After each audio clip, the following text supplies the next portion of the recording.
Hi, I'm Ashley from nerDigital.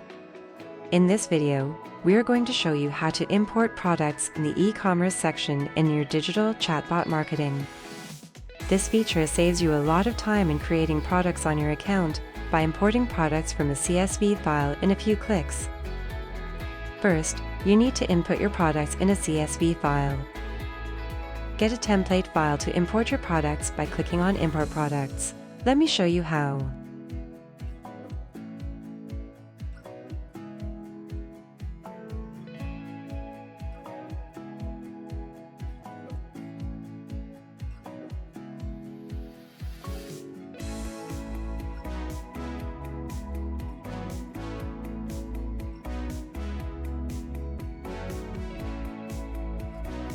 There you have it. You just learned how to import products in the e-commerce section in nerDigital Chatbot Marketing.